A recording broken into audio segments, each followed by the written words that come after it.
Who built Stonehenge? The mystery of Britain's megaliths. A circle of stone giants stands silently against the endless sky. They have weathered millennia, witnessing the rise and fall of civilizations, yet their purpose and creators remain cloaked in enigma. Stonehenge, one of the world's most famous monuments, is more than a marvel of ancient engineering. It is a riddle carved in stone. How were these colossal rocks transported, arranged, and aligned with the heavens? And, most intriguingly, who were the hands that set them into place? Chapter 1. The Dawn of Stone Circles. The story of Stonehenge begins long before the first monolith was raised. Archaeological evidence suggests that the landscape of Salisbury Plain was a sacred site for thousands of years. Around 10,000 years ago, hunter-gatherers marked the area with wooden totems, likely forming a connection to the natural and spiritual world around them. These early structures were transient, designed to honor the land and its rhythms, but they were an important precursor to what would come next. Over time, the idea of creating permanent monuments took hold, and the site slowly began to evolve. The first significant structures, simple earthworks forming a circular ditch, appeared roughly 5,000 years ago during the Neolithic period.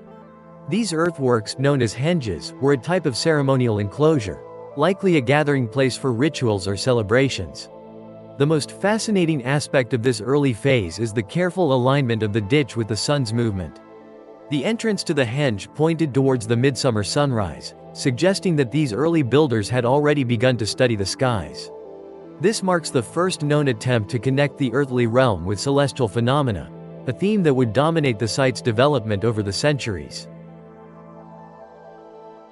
As time passed, the site underwent numerous transformations.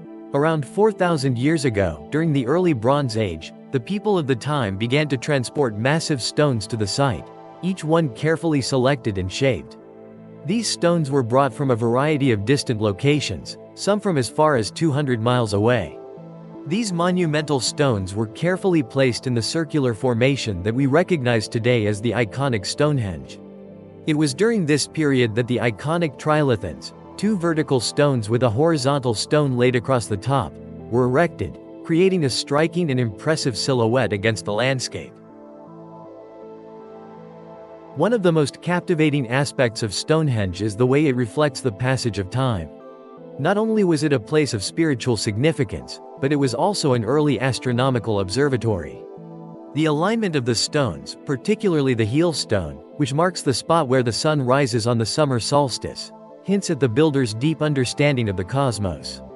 This could have been used for ritualistic purposes or to mark the changing of seasons, crucial for agricultural societies.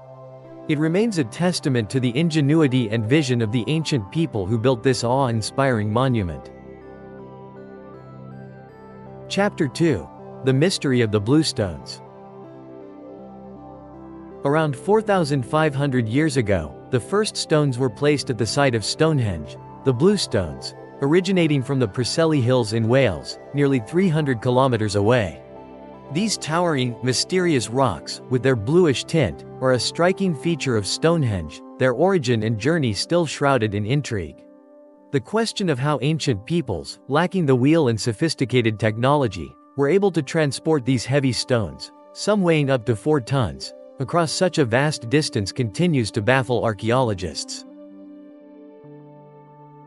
One of the most widely discussed theories proposes that the stones were transported along waterways, using the rivers as natural highways. The bluestones could have been floated on rafts, navigating the waterways that connected the Preseli Hills to southern England. Once the stones reached the closest rivers to Stonehenge, they would have been dragged across the land. The idea of moving such massive objects across water is not far-fetched, as the rivers and coastal routes of Britain were vital for trade and transport in ancient times. Another hypothesis suggests that the stones might have been moved using a more rudimentary technique, rolling them over wooden logs. This method, although labor-intensive, could have allowed the stones to be moved in stages, with the logs being placed under the stone, rolled forward, and then moved to the front once the stone had been advanced. The engineering of such a system would have required careful planning and a large workforce, But the absence of modern machinery did not necessarily mean the absence of ingenuity.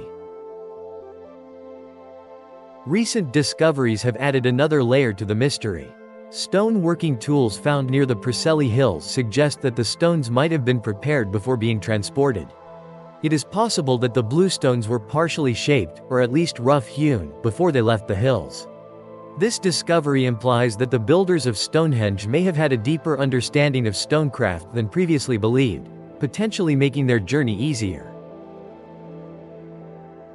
The mystery of how the bluestones were moved remains unsolved, but each new theory and discovery brings us closer to understanding how these ancient people achieved what seemed impossible.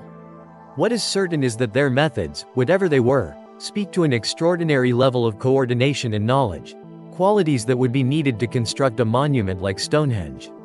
The question remains: were these people simply resourceful, or was there a deeper, hidden knowledge that guided them in the construction of one of the world's most famous prehistoric sites?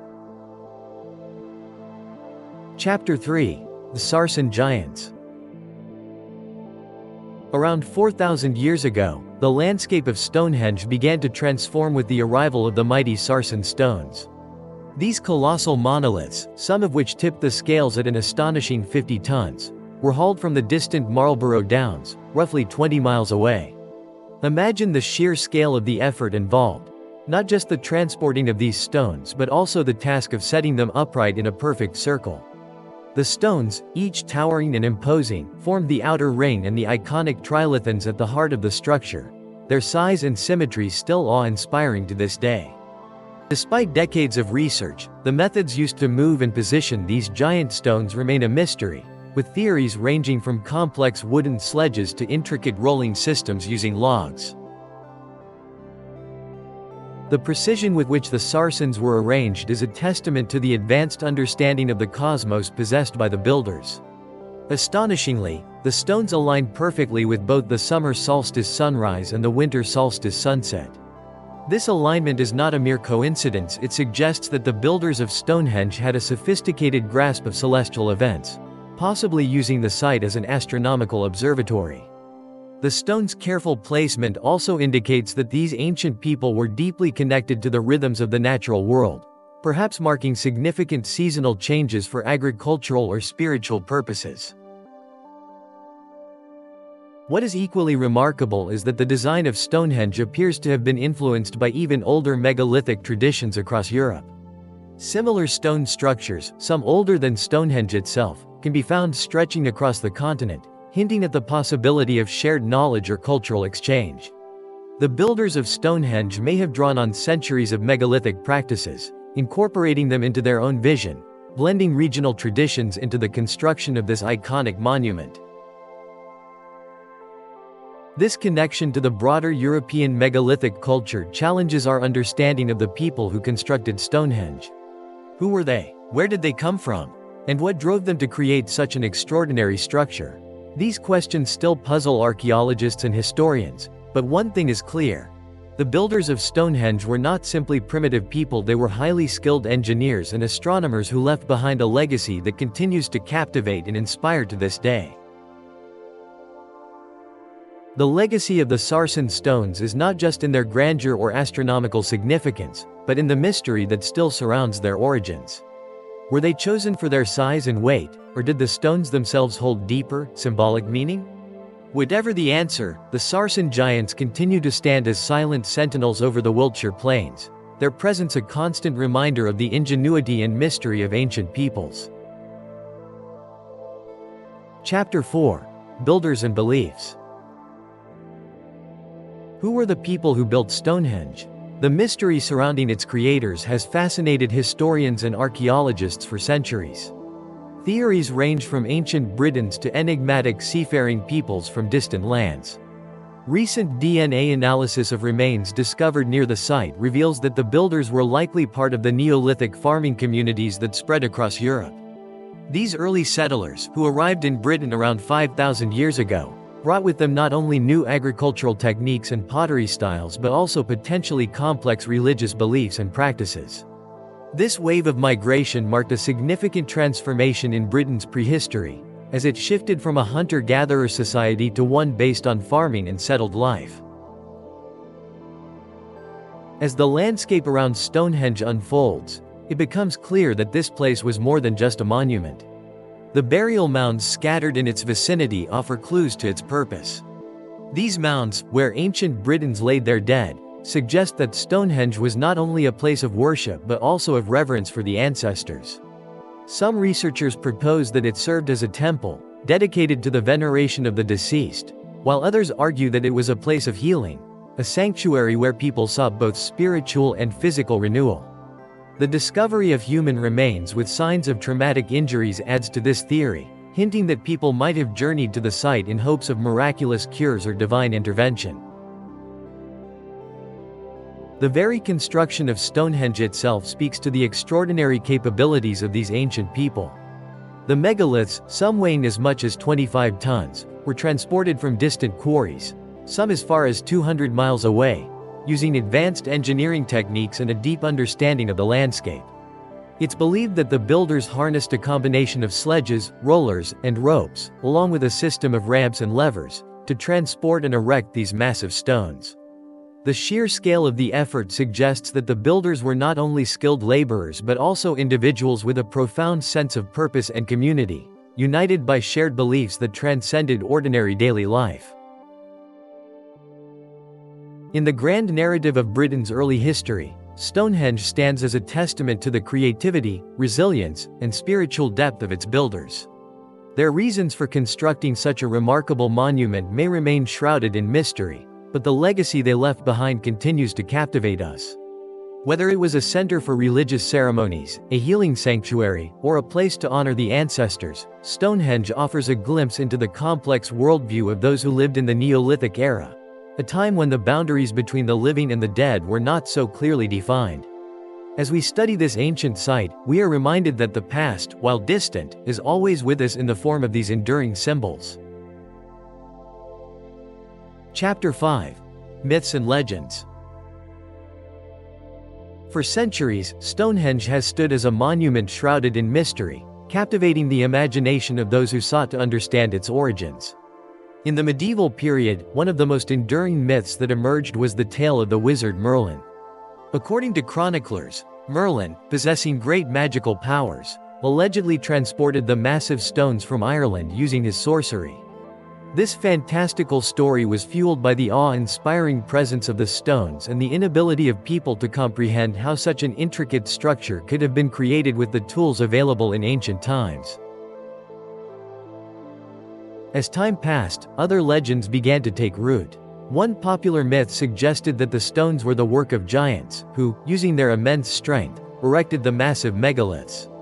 These giants were thought to have been part of a lost age, when mystical beings roamed the earth. Some even claimed that the stones themselves were alive, pulsating with the energy of ancient earth spirits. This notion of the stones being imbued with supernatural powers gave rise to the idea that Stonehenge was a sacred site of immense importance, a place where the forces of nature and the divine came together. The association between Stonehenge and the Druids, however, is perhaps the most enduring myth. The Druids were a powerful and mystical group of priests and spiritual leaders in ancient Britain, particularly during the Iron Age. Although the Druids came long after the construction of Stonehenge, many believed they were responsible for the creation of the site. The idea of the Druids performing sacred rituals around the stone circle, invoking ancient gods, and using the site as an astronomical observatory has captivated generations. The enduring connection between Druids and Stonehenge persists in popular culture, despite the historical inaccuracy. In truth, there is no direct evidence to suggest that Druids were involved in the construction of Stonehenge. Archaeological studies have shown that the monument was built over several phases, spanning from the Neolithic period into the early Bronze Age, thousands of years before the Druids even existed. Yet, the romantic and mystical allure of these ancient stories continues to influence how people perceive the monument today. Chapter 6. Science unveils secrets. Modern science has unveiled fascinating clues about the enigmatic site of Stonehenge, piecing together fragments of history that have long evaded understanding. Through the use of radiocarbon dating, geophysical surveys, and DNA analysis, researchers have begun to uncover the mysteries of the stone circle's construction and the identity of its builders. These scientific methods have revealed that Stonehenge was constructed in multiple phases, with the first monument likely built around the year 3000 BC. The stones were transported from as far as 200 miles away, a remarkable feat for a people without modern technology. Yet, despite these breakthroughs, many aspects of Stonehenge's origins and purpose remain elusive. The most compelling question that remains unanswered is the true motivation behind Stonehenge's construction. Why would ancient peoples invest so much time and energy into creating such a monumental structure? Archaeologists believe that Stonehenge might have had religious or ceremonial significance. Evidence of large feasts and gatherings suggests that it could have been a place for communal worship or celestial observation. Perhaps it was a place where the cycles of the sun and moon were honored, as the stones aligned perfectly with the movements of the solstices. One of the most intriguing discoveries in recent years has been the acoustic properties of the stones. Certain bluestones within the circle are thought to have been chosen not just for their striking appearance but also for their ability to produce musical tones when struck, a phenomenon called lithophony. Researchers have conducted experiments that show the stones emit subtle, resonant sounds, making Stonehenge not only an impressive visual and architectural achievement but also a site of auditory significance. Could the builders have known about the power of sound in rituals, perhaps using these tones to enhance spiritual experiences or communicate with the divine? As scientists continue to examine the site with new tools and technology, they are also diving into the ancient DNA of those who lived in the area thousands of years ago. Recent DNA studies have uncovered connections between the builders of Stonehenge and ancient populations across Europe, suggesting that the people who built this monument were part of a larger cultural movement. These genetic links might offer a glimpse into the shared beliefs and practices that spanned vast distances during the Neolithic period, revealing how Stonehenge was not an isolated phenomenon but part of a broader network of megalithic constructions. Stonehenge continues to captivate the world's imagination, not just as an archaeological site but as a symbol of the ancient human quest for meaning and connection with the cosmos. While science has provided us with many answers, the full story of Stonehenge is still unfolding, its secrets slowly revealing themselves like the shifting shadows of the stones at dusk. The more we learn, the more we realize how much we have yet to discover about this mysterious and awe-inspiring monument. Stonehenge continues to captivate the human imagination. Each solstice, modern Druids and curious visitors gather to witness the sunrise, just as ancient people may have done thousands of years ago. The site has become a symbol of the enduring human quest to understand the universe and our place within it. Despite decades of research, the full story of Stonehenge remains tantalizingly out of reach. The monument stands as a testament to the ingenuity of our ancestors, a bridge between the distant past and the present. Perhaps its greatest secret is not who built it or why, but how it continues to inspire wonder across the ages. A circle of stone giants stands silently against the endless sky, waiting for us to listen. And that's it, thanks for watching. If you enjoy exploring historical worlds, be sure to like and subscribe so you don't miss out on more exciting stories.